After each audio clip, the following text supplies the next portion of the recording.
We all know the local legends, the creepy stories towns tell to keep kids in line, to explain the unexplained. We never really believe them until it's too late. What you're about to hear is the account of a man named Jake. He thought the legend of the Pumpkin Father was just a story. He was wrong. This is his story in his own words.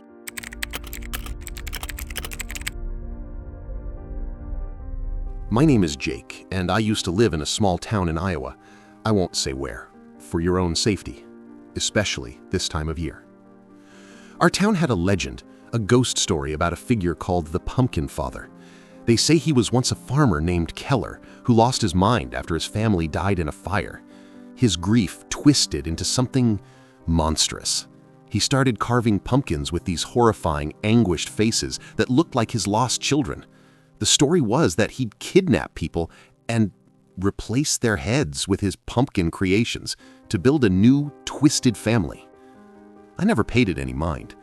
Not until last October. Not until the dare. My friend Emily and I were driving past the old Keller farmhouse. I got distracted, swerved, and my tire hit something. A sickening crunch. I stopped the car, my heart pounding. There, smashed on the roadside, was a jack-o'-lantern. But it wasn't just broken. As we looked closer, a sound came from it. Not just the sound of breaking rind. It was a wail. A high-pitched, childlike scream carried on the wind. Emily heard it too. Her face went white. We both knew, in that instant, we had made a catastrophic mistake. That's when we saw him. A tall, impossibly thin figure standing at the edge of the property, silhouetted against the sunset. His head was a grotesque, bulbous shape. I blinked, and he was gone. We didn't talk about it. We tried to pretend it never happened, but the legend has a rule. Damage one of his creations, and you become a target. A few days later, the signs started. I was walking home from work when I saw a freshly carved pumpkin on a fence post. Its jagged smile seemed to follow me, and carved into the wood behind it were the words, "Family grows when seeds are sown," the same phrase painted on the Keller barn. A chill, colder than the October air, shot down my spine. The feeling of being watched was overwhelming.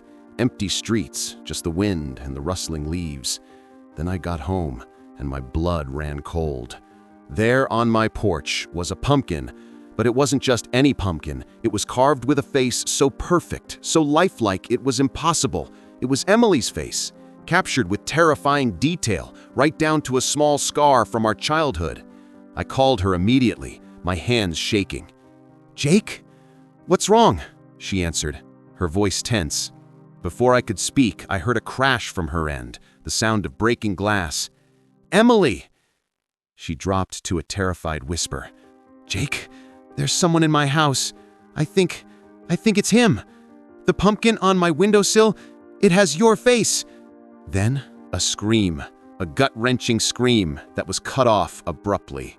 The line went dead. I called 911, but the call wouldn't connect. It just kept ringing. I was on my own. I raced to my car and sped to Emily's house. Her front door was hanging open, the porch light flickering. Inside was a nightmare.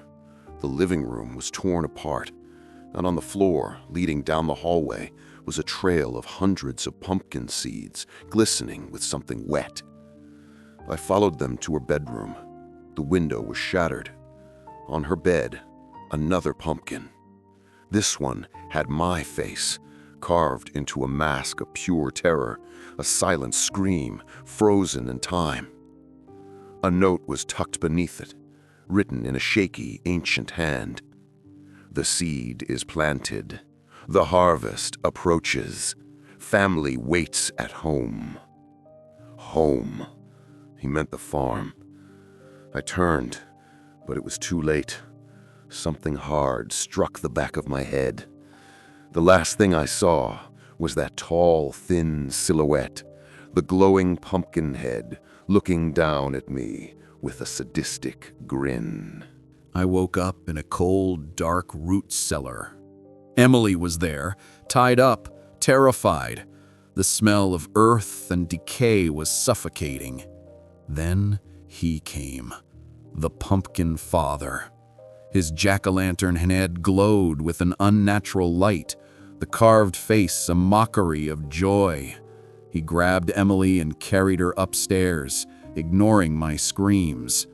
I managed to get a hand free and found my phone. Miraculously, it had a signal. I whispered a frantic 911 call, begging for help at the Keller farm. He came back for me, hoisting me upstairs to a dining room straight from hell. Around a table sat desiccated bodies, each wearing a meticulously carved pumpkin head. Our own pumpkins, the ones with our faces, were placed at the table, facing empty chairs. He forced us into them. "Family dinner," he rasped.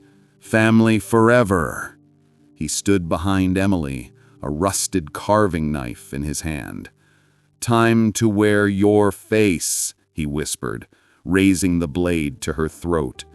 I screamed, helpless. This is where Jake's story from last year ended for most people. The police arrived, shots were fired, the pumpkin father vanished into the night. Jake and Emily survived. Jake moved away, hoping to leave the nightmare behind. But some legends don't let you go that easily. What happens next is why he sent this warning now. I moved to a new city. I tried to start over. For almost a year, things were quiet. I almost convinced myself it was over. But tonight, it's Halloween. I got home from work and my heart just stopped. There, sitting on my new front porch, hundreds of miles from that cursed town, was a pumpkin. It was carved with a face. My face. The same impossible craftsmanship. The same terrifying detail, down to the scar on my eyebrow. He found me. I stumbled back, fumbling from my phone to call Emily. She didn't answer. She's not answering. I'm barricading myself in my room. I'm calling the police, though I know they'll think I'm crazy. It doesn't matter. He's out there, and he remembers. The legend is real. The pumpkin father is real. And if you're listening to this, be careful. Don't dismiss the stories your town tells. Don't damage a strange pumpkin on a lonely road. Because my mistake was an accident. Yours might not be. And he is always, always looking for new members for his family.